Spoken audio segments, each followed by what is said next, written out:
I'm Mark Golub, and as most of you know, this past Thursday, November 29th, 2012, was an historic day at the United Nations, which voted overwhelmingly in favor of granting observer statehood status to the Palestinian Authority.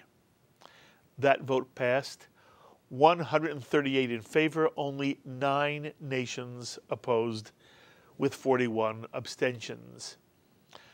Only 9 nations voted against Palestinian observer statehood. Joining the United Nations and Israel in voting no were Canada, the Czech Republic, the Marshall Islands, Micronesia, Nauru, Palau, and Panama.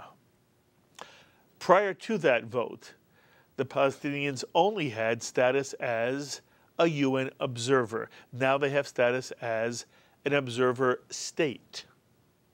CBS News described the significance of the vote this way.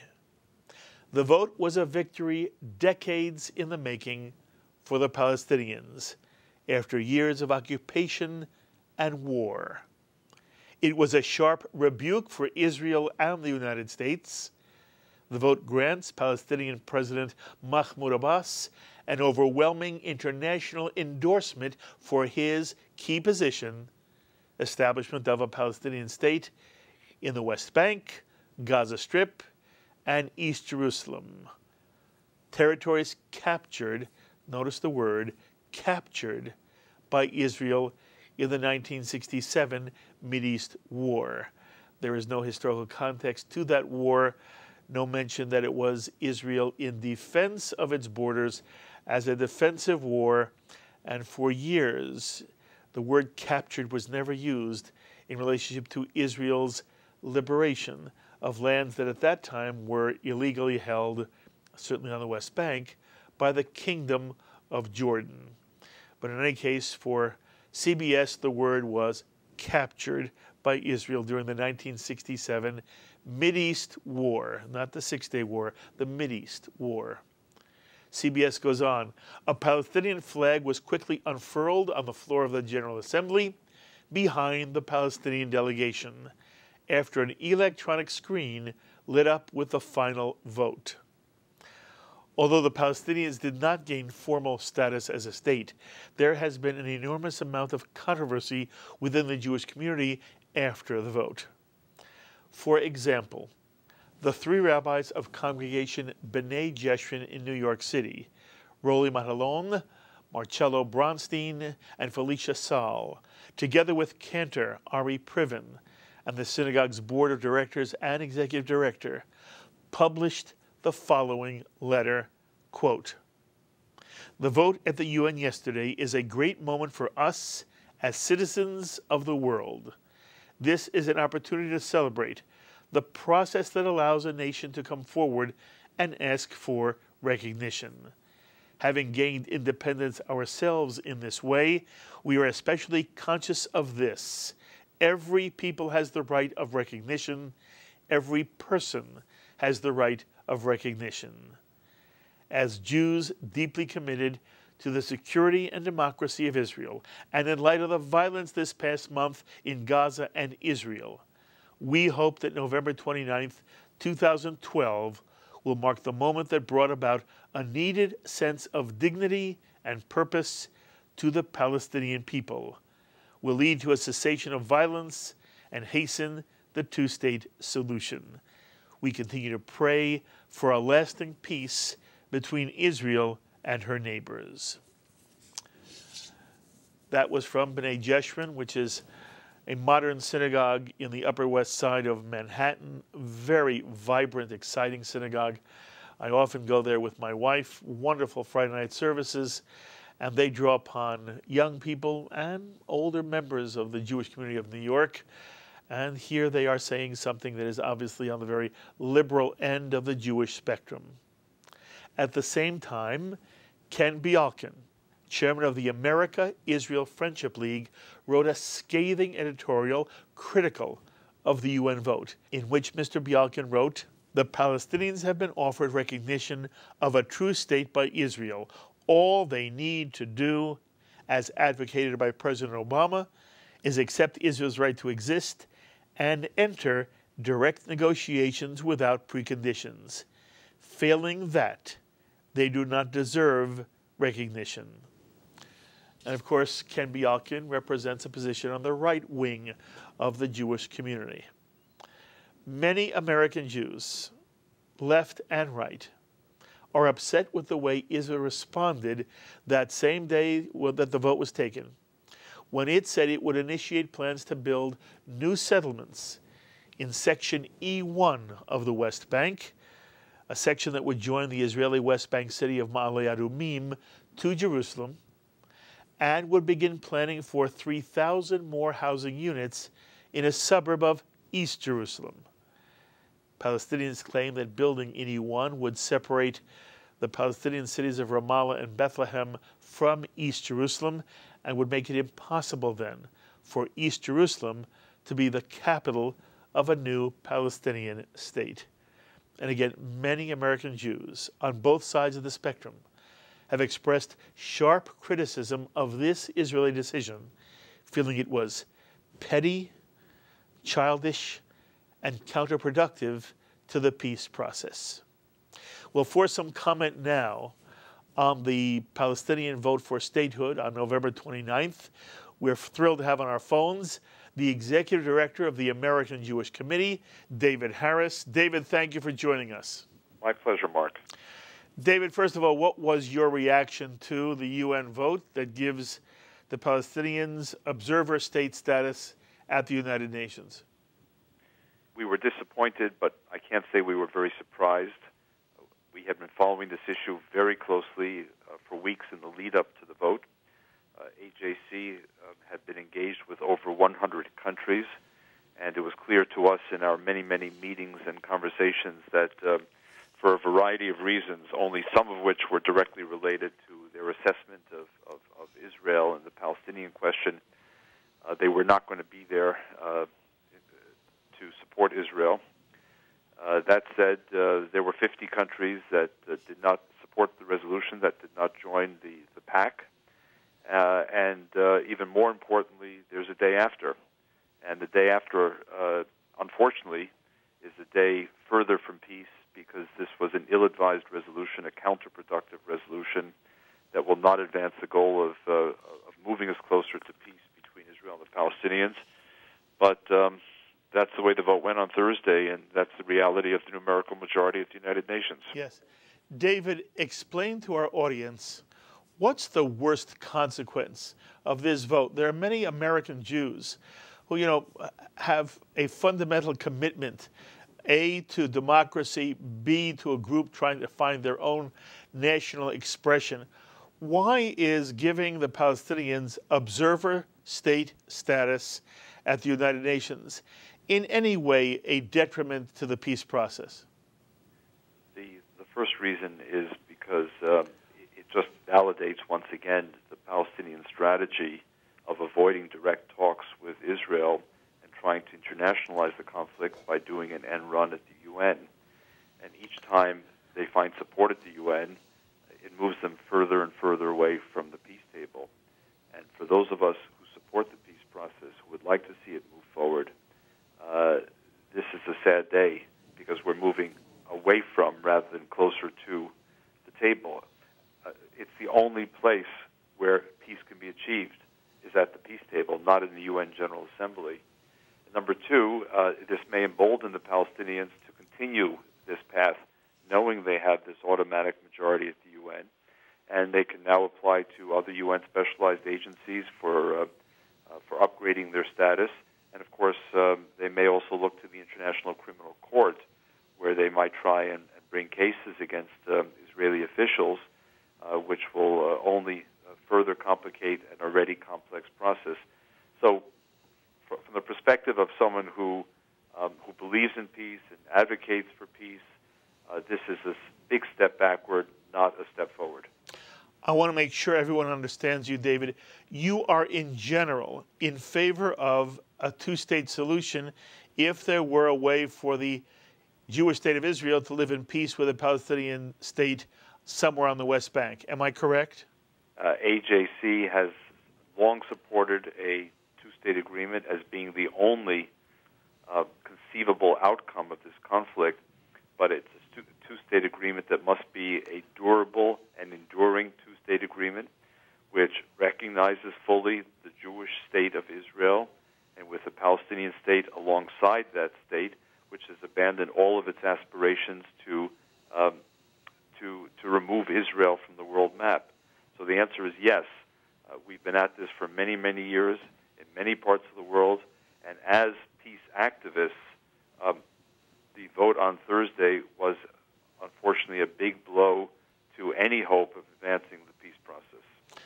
Are you really saying that in some way you are concerned that this vote will prompt the Palestinians to avoid any direct negotiations with the Israelis and seek a more complete statehood status at the United Nations through another vote? Yes, that's what I'm saying. I'm saying that among those who voted for the resolution, one has to differentiate. You have what we call the automatic majority. That's the majority of UN states that are non-democratic, that are members of the Arab League, that are members of the Islamic Conference, that are members of the non-aligned movement. Just for your viewers, they should process this one simple fact, Mark. There are 120 members of the non-aligned movement in the United Nations. The current chair of the non-aligned movement, the chair since August, and the chair for the next 3 years is Iran. Now, just process that. There are 193 member states of the UN. The non-aligned movement has 120 members. So in the General Assembly, where things are determined by a simple majority, that simple majority, with Iran as its chair, can pretty much determine everything, especially when it comes to issues like the Palestinians. There are a few other countries that are democratic countries that chose to vote for this resolution. They did so for different reasons. They convinced themselves that this would actually advance the peace process. I think in that respect that they were mistaken. But I don't want to put countries like France and Italy, which did vote for the resolution, in the same category as countries like Syria and Zimbabwe and Pakistan and Saudi Arabia, which voted for this resolution, but for very different motives. So why did a country like France vote for this resolution?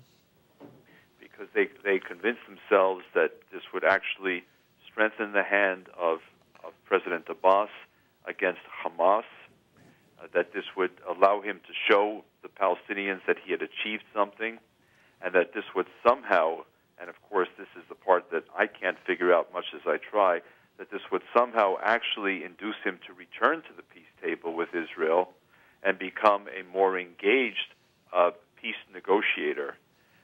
I happen to disagree with that analysis. I happen to think that President Abbas, with this new status, will only feel more validated in his current strategy, which is to avoid the peace table. Mm-hmm. Let's remember, for the last 4 years, President Abbas has been AWOL from the peace table. That's simply a fact. Why is there any more reason to believe he's going to show up tomorrow than yesterday? To the contrary, he may decide, my best strategy is to go back to the UN and get validation for my next aspiration. That's not going to move us to the goal that France and Italy and Spain and the other democratic countries would want. It's going to validate the goal of those other countries, the Venezuelas, the Cubas, the Nicaraguas, the Syrias, the Yemens, who actually only have the interests of the Palestinians in mind and could care less about the future of Israel, to put it very mildly. David, you're very aware of B'nai Eshman, a very modern, exciting congregation here in New York City that is, in essence, it is unaffiliated with any specific movement. But there are many, many young people and Jews of all ages who have gravitated to B'nai Eshman on the Upper West Side of Manhattan. And the three rabbis and the cantor and the board of directors and the executive director printed a letter that they came up with, which in essence celebrates the UN vote. I want to read one very short passage to you that I'd love to know if we were all sitting together at the same table, David, what would you say to the rabbis, Cantor, and leaders of B'nai Jeshurun? This is what they wrote. As Jews deeply committed to the security and democracy of Israel, and in light of the violence this past month in Gaza and Israel, we hope that November 29th, 2012 will mark the moment that brought about a needed sense of dignity and purpose to the Palestinian people, lead to a cessation of violence, and hasten the two-state solution. If you are with B'nai Jeshurun today, how would you answer that declaration? Well, I'm not with B'nai Jeshurun today, though I did have my bar mitzvah at B'nai Jeshurun. Although it was very different then, David. It was different then, and it was more than a few years ago. I'll leave it at that. I would simply say that they're obviously entitled to their views. They've expressed their views. I don't agree with them in this particular case. Number one, when they refer to their respect for democracy, Israel is a democracy, and it has a democratically elected government. The leaders of B'nai Jeshurun may or may not like that government, but they certainly owe that government, I believe, a measure of respect that the decisions taken by the government reflect the majority will of the Israeli people at a moment in time. And Israel, of course, has to bear the consequences of any and every decision, even more than those who live on the Upper West Side of New York have to do. And number two, even the very anodyne or antiseptic way they talk about the recent violence in Gaza and Israel, doesn't that raise some questions? What do you mean, the recent violence in Gaza and Israel? That's a bit too even-handed for me. That's a bit too detached for me. The violence, of course, was instigated in Gaza. It was started by Hamas. The missiles and rockets were targeted at Israel with the intent of killing as many civilians as possible.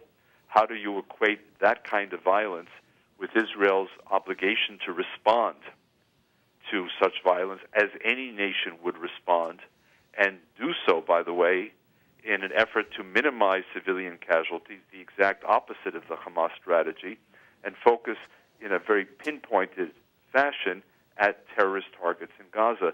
So that part concerns me as well.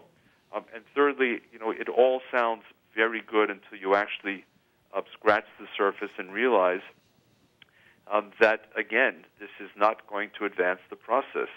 The people who sign this may feel very good about their own initiative, but they have to ask the bottom line question: is this going to actually move the process forward or not by supporting the Palestinian initiative? And the conclusion that I think analysts have to reach is, no, it's not going to move it forward. In fact, since Thursday, since the resolution was adopted, we've actually moved backwards. Now, to them, it may be a surprise. To some of us, it's not at all a surprise, because it's exactly what we predicted would happen. That if the Palestinians went ahead at the UN, acted unilaterally, that inevitably they would trigger an Israeli response. That trust, whatever is left, would be eroded, that the sides would be even further apart as a consequence. Well, here we are. So people who make these kinds of very, if you will, self-righteous statements need to take responsibility for the consequences of them. And so far, the consequences have not been, shall we say, encouraging. David Harris, as always, I appreciate your taking a moment. And when you're back in New York, maybe we'll get a chance to sit face-to-face. It would be my pleasure, as always. Thank you, Mark. Thank you, David, very, very much. Bye-bye. The Executive Director of the American Jewish Committee, David Harris. I'm also very pleased to have on our phones right now the editor-in-chief of one of American Jewry's leading papers, the Los Angeles Jewish Journal, Rob Eshman. Rob, thank you so much for joining us. Thank you. Rob, so we just spoke with David Harris, who felt the UN vote to give Palestinians observer statehood status is counterproductive to the peace process because it discourages the Palestinians from feeling the need to enter into direct negotiations with the Israelis and emboldens them to seek actual nation statehood at the UN. What was your own reaction to the UN vote? It's better than a war, but it's not helpful. I agree with David Harris. it doesn't end the chances of a peace process, if there are any chances of it, but it certainly doesn't help it. I think that it's a distraction. I mean, not just from the work the Israelis and the Palestinians need to do together, but also from much greater tragedies and much greater problems happening all throughout the Middle East. You know, Rob, there's a popular notion that there is a significant difference in attitude between Jews who live on the East Coast and Jews who live on the West Coast. And the assumption is that Jews on the West Coast are more liberal than those on the East Coast. Not that the East Coast does not have many liberal Jews as well, but the idea is that there's more of a liberal attitude among American Jews living in LA and San Francisco and up and down the West Coast. What do you think is the truth? To what extent do you think that perception is reality?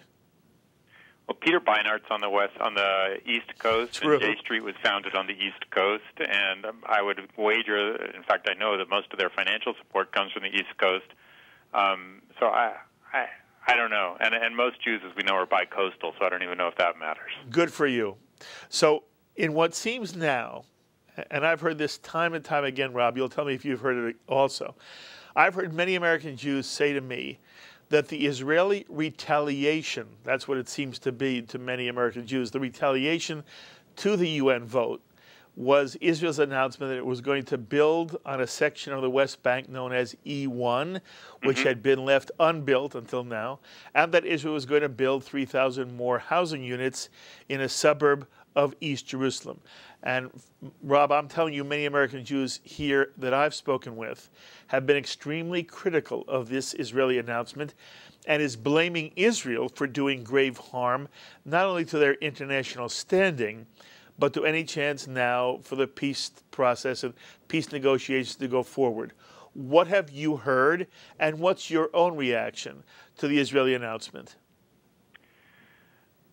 Look, I think the timing, from the American Jewish point of view, the timing was terrible. You have a president who was wholly supportive of Israel's actions in Gaza, as he should be. You had a president who stood up for Israel at the UN against a majority of the world's country, the vast majority of the world's country, as he should have. A president who could rightly claim some credit for supporting Israel's development to the Iron Dome when a previous administration backed away from it, and who's been nothing but stalwart in supporting Israel in its biggest struggle, which is against the prospect of Iranian nuclear weapons. And American Jews say, well, and this is the thanks he gets. He gets this sudden, unexpected announcement, slap in the face, so to speak, about Israel's desire to, or Israel's intention to build on this disputed piece of territory, something that's been a point of contention, rightly or wrongly, between Americans and Israelis for a while. So it's not about the actual content. It's not about the actual facts on the ground. It's really about the timing and the perception for American Jews, and I think that's why the press is, run with this. The media's run with this. I think there's been a sense of real outrage that this is, of all times to announce something like this, this isn't the time to do it. This wasn't the action to take. Do something that maybe more directly is punishing to the Palestinians, but not something that also is perceived as punishing to the American policy positions. Why should Israel be punishing the Palestinians now for this vote in the United Nations? Look, they want the Palestinians to pay some kind of price.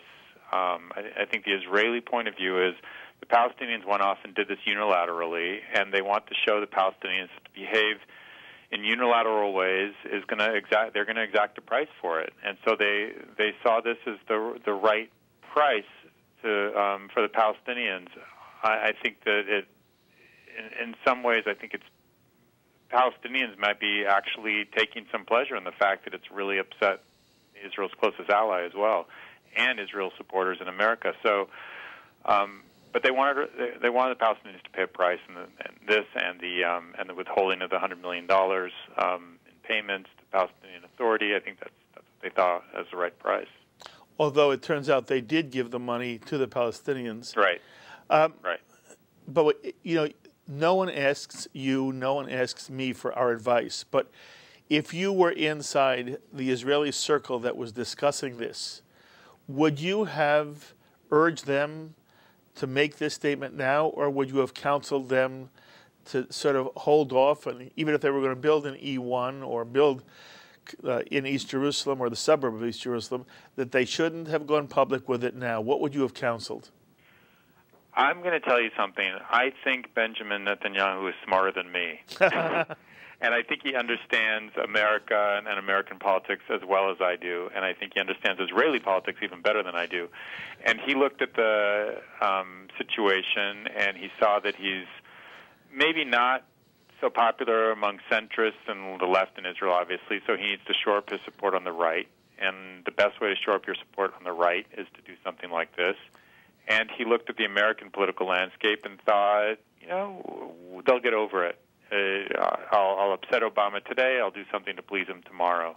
But in the short term, for his own political gains, for keeping his coalition partners happy, for outflanking his right, I think this was, from his point of view, the right thing to do. It's hard to argue against the background of the greater dramas taking place in the Middle East that this is going to be more than a kerfuffle. I mean, you have Syria about to implode or explode, and several other Egypt about to roiling with changes, and those might get more traction in the news cycle coming up than this will. Mm-hmm. Rob, I appreciate the way you articulate this very, very much. I'm going to tell you what bothers me, and I'd love you to comment on it. I am more upset that there was not enough explanation coming out of the State of Israel for the reasons why this announcement was made at this point in time. And I'll give you my reaction and what I wish had been said, and then I'd love you to comment. The resolution, it said, talked about reaffirming a commitment to some negotiations based on the pre-1967 borders. And what people have pointed out is that one of the things most American Jews don't understand is that there was a subtlety to this resolution that went beyond the issue of whether the Palestinians received some kind of observer status as an observer state, but that what this resolution was doing was once again, in some subtle way, prejudging the outcome of a negotiation when it comes to the borders that would one day separate the two states if we ever got to a two-state solution. And that what Israel was in essence doing was saying that if there's going to be an attempt by the Palestinians to unilaterally try to resolve the border in such a way that will not respect Israel's security needs, then we want to say something ourselves about the border at the very same time. And what we're going to do is build in an area where most people have assumed this territory was going to become part of the State of Israel in a negotiated settlement, but that ultimately this was an attempt to say we do not accept any attempt, subtle or overt, through a United Nations act or not, to prejudge negotiations that we have both pledged to do in face-to-face negotiations, and that the issue of borders is not a minor issue, but a very important issue. And my own feeling, Rob, is that had Israel said, we are doing this because no one side has a right to preempt the border issue, and that if the Palestinians are going to do so, then basically we are going to do so as well. I believe if the State of Israel had said something along those lines, it would have been interpreted differently and understood differently by American Jews and maybe even by the American administration. And it disappointed me that it wasn't done in that way. Any comment by yourself? Well, I think you kind of answered your own question. The explanation is long, and you could. That might be the thinking behind it. It might be. I think it might be more political than that, and it might be more for domestic consumption. Because after all, as our columnist Shmuel Rosner has pointed out, this was just an announcement. There's nothing on the ground. There's no bulldozers. There's no contractors out there. This was as harmless and as harmful as just words. So what you're saying is a very long and thoughtful explanation, but that's not the way it's going to play out in the press anyway. If they want to say something like that, they'd have to find a very pithy way to say it, and I think it's difficult to explain to people. And I think that it also, once you put these out there, the press does what it will with them. It's hard to control that story once it's out there. And I think the fact that Israeli officials, the former Prime Minister, Ehud Olmert, was highly critical of it. He called it a slap in the face or some such words. Rahm Emanuel was quoted off the record saying that he thought it was an affront to Obama. So, Israelis certainly did not get out in front of this story, certainly didn't have a quick, thoughtful explanation for it. And I have to think that if they're smart people, if they wanted to have all that in their holster, they would have. They just decided it wasn't important at this point. Yeah, you may be right. You and I are constantly dealing with these issues. You in print, and I'm doing it on television. And I often say to American Jews, do you really think you understand the situation better than the Israeli people or the Israeli cabinet or the Israeli Knesset? And the answer I get, Rob, is that sometimes when you're in the middle of something, pride gets in the way, you don't see the forest for the trees, and that if Israel wants American Jewish support, Israel must be willing to be cognizant of where in some way they rub up against American sensibilities. And I am less concerned about the Obama administration and a speech by Hillary Clinton than I am about well-meaning, caring American Jews who seem at the moment, at least in the groups that I've heard speak, very much put off by the state of Israel and feel the state of Israel is in some way exacerbating the problem with a people who so far have resorted to, in my mind, incessant violence. And as Ken Bialkin of the American Israel Friendship League wrote, if the Palestinians were ever to accept Israel's right to exist and enter direct negotiations without preconditions, there's a very good chance that peace would be possible, and that at the moment the frustration for those of us who support the state of Israel is that we want a two-state solution for them very, very badly, but we don't know with whom they can really negotiate. My concern, Rob, is more to do with how this plays out within the American Jewish community than it is with the American administration. Well, I think most American Jews would say this. If they pin the blame on anybody, they don't blame it on Israel in general. They blame it on Netanyahu specifically. So I don't know if it hurts Israel's brand, for lack of a better word, among American Jews. I think that it certainly hurts Netanyahu's brand. But I don't know if it's a long-term problem. Ultimately it really depends on how the entire issue plays out over the next few years. And if Israel and the Palestinians can't find some way to get along, and Israel goes more in the direction of less democracy or anything like that. I'm not saying it will happen. I'm not saying it's there now, but those would have much longer-term impacts on American Jewish opinion than things like this. I have a hard time believing that these small things which come along all the time really register that deeply. That said, I think that Israel was really flying high in American Jewish opinion after the war, and maybe they should have let this one go. Maybe they just should have ignored it, because ultimately, if you listen to the Israelis themselves, they'll say it's not going to have any big long-term impact, and so maybe they should have ignored it. But I think that there were some domestic concerns that Netanyahu had that encouraged him not to ignore it. Mm-hmm. Rob, you are doing some fabulous work with the Los Angeles Jewish Journal, and it's so lovely to get to talk to you. I want to do it often. You are a voice of both reason and calm, and I appreciate your taking some time to talk to us. I will call you often, if that's okay. Anytime. Thank you, Rob. You know where to reach me, Jewish Journal or jewishjournal.com. Always here. Rob, thank you very, very much. Okay. Take care. Well. Thank you.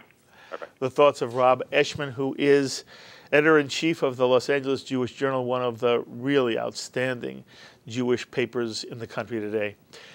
You've heard the discussion. You've heard back and forth.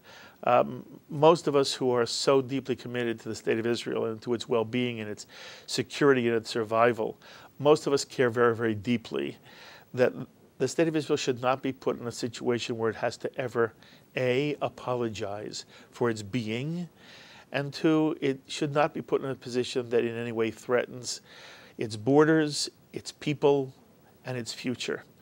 And one of the things that most American Jews who understand the complexity of the UN vote, most Jews feel that in some subtle way, the Palestinians have won a moment of victory that will undermine the legitimacy of the State of Israel. And I have to tell you, we covered on Shalom TV the actual UN vote. I was very proud of that. There was no place to watch the UN vote from the General Assembly except C-SPAN did it and we did it. Although we had commentary, running commentary from Malcolm Hoenlein commented, we had Shai Franklin here. But obviously I was very proud that we could bring you the actual vote. You heard Mahmoud Abbas, you heard the Israeli ambassador Ron Prosor, and you heard other countries. You heard later on, you heard Susan Rice, the U.S. ambassador to the United Nations.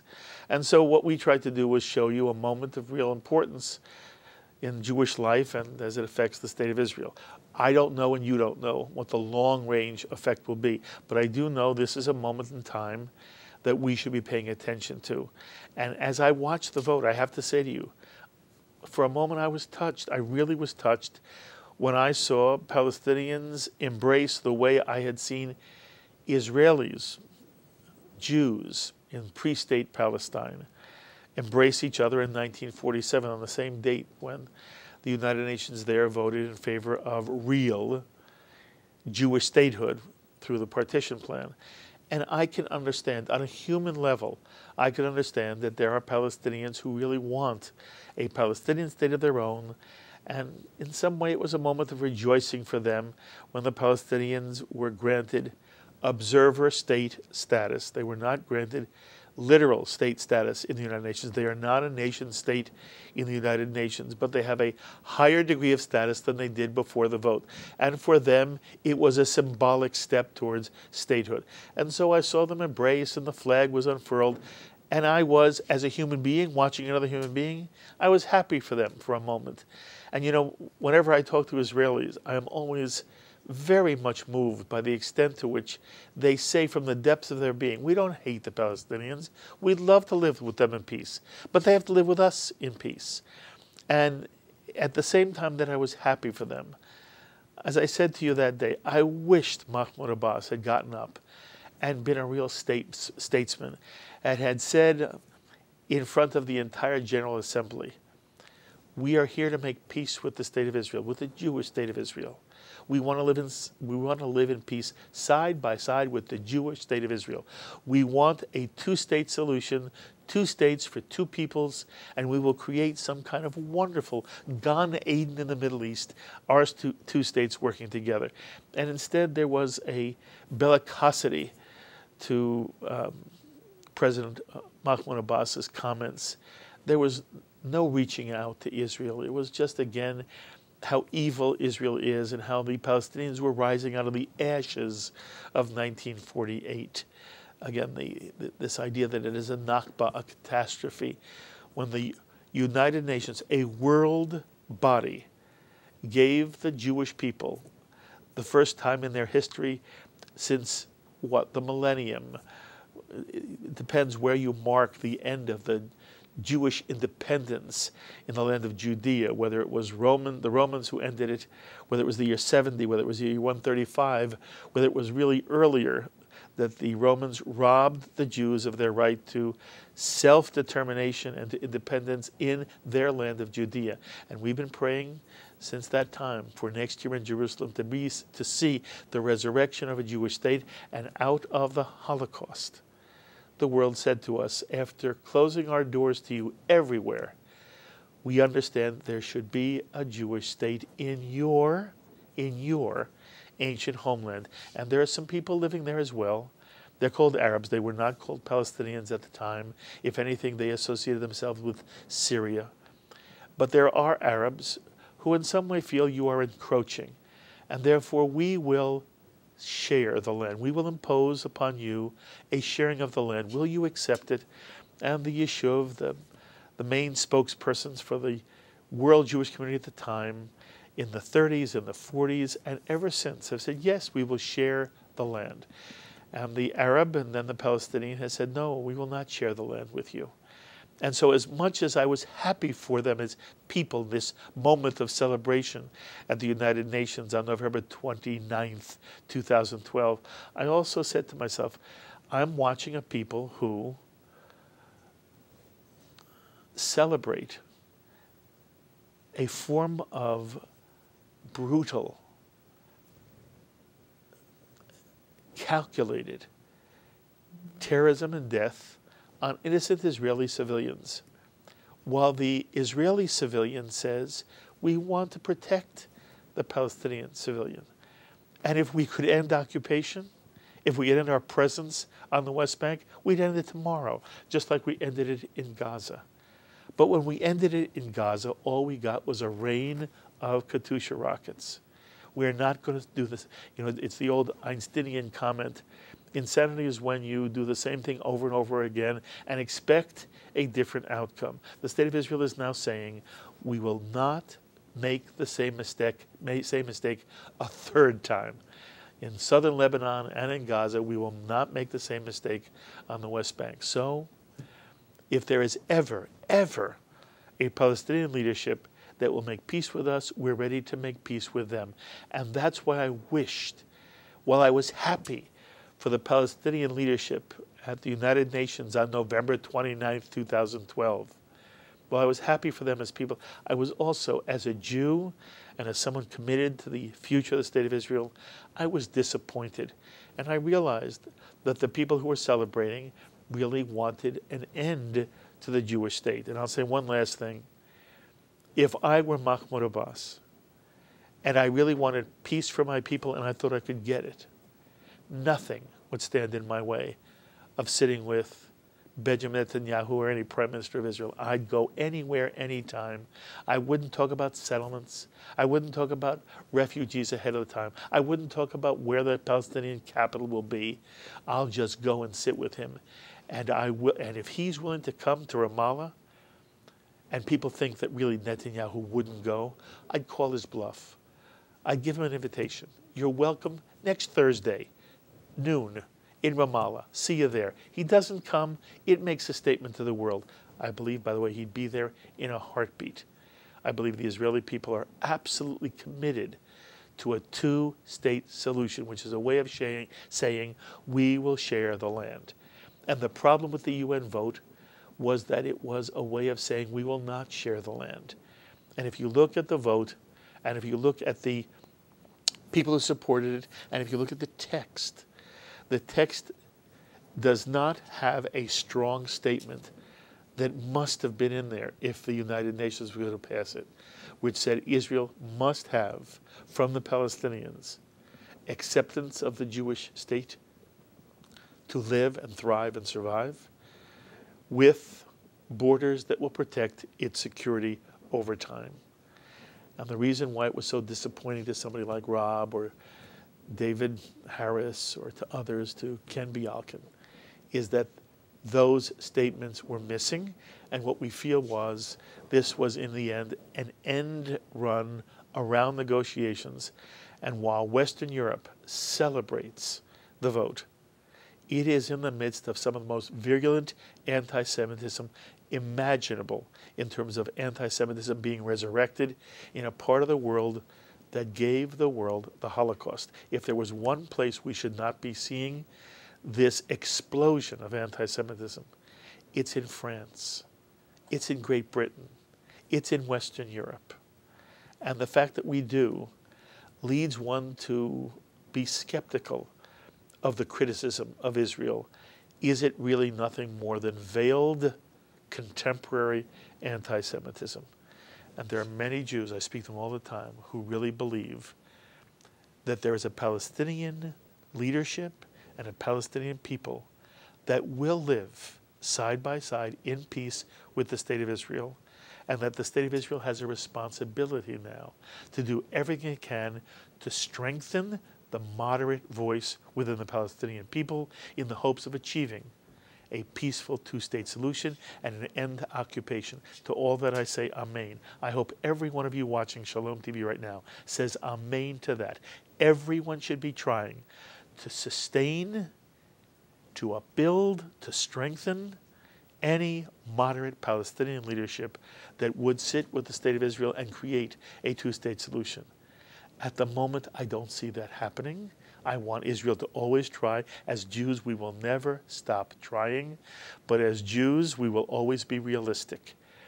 And realism at the moment is harsh. And the UN vote falls somewhere in that harsh reality. The idealism is always there. The reality is also always there. And that is why, from my perspective, the vote was unfortunate. More than that, it was unfortunate the way it's been sort of treated in the American media, by CBS television, even a little bit by CNN. I am very disappointed in the way this entire matter has been articulated and reported and presented as if it's all Israel's fault and as if now the Palestinians have won something of great magnitude and idealism. It's not idealism right now. It's a very calculated way to undermine the existence of the State of Israel. Those are my thoughts. As always, I would love to know yours. You send me your thoughts. We'll read them on television. We will let our viewers know your reactions. Please email me, write me, post on our Facebook wall, tweet me. I would love to hear what you have to say. Until the next time, I'm Mark Golub. Be well, my friends.